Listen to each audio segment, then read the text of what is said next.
2010-11 সালের পুঁজিবাজার কেলেঙ্কারি দেশের অর্থনীতির জন্য এক আর্থিক ভূমিকম্প, যার রেশ আজও কাটেনি। সে সময় 20,000 কোটি টাকা তুলে নেওয়া হয়েছিল বাজার থেকে, যার মধ্যে 15,000 কোটি টাকায় পাচার হয়ে যায় দেশের বাইরে। এমন বিস্ফোরক তথ্য দিয়েছেন সিপিডির ফেলো দেবপ্রিয় ভট্টাচার্য।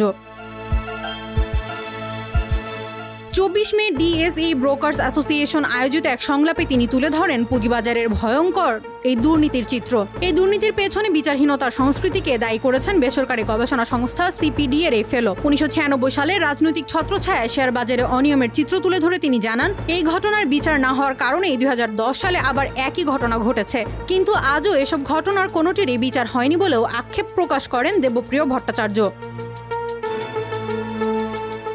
অর্থনীতিতে পুঁজিবাজারের গুরুত্ব ব্যাখ্যা করে তিনি বলেন, সঞ্চয়, কর্মসংস্থান, বিনিয়োগ সব ক্ষেত্রে পুঁজিবাজারের বিশাল ভূমিকা থাকার কথা, অথচ বাংলাদেশে এই বাজার ক্রমে দুর্বল হয়ে পড়ছে দায়িত্বহীনতার কারণে। তার অভিযোগ, বাজার নিয়ন্ত্রক সংস্থাগুলো নিজেদের সুশাসন নিশ্চিত করতে পারছে না। বাজারে যারা দুর্নীতি করে তারা নিয়ন্ত্রকদের থেকেও বেশি চালাক, তাই দক্ষ ও সৎ নেতৃত্ব ছাড়া এই সিন্ডিকেট ঠেকানো সম্ভব নয়।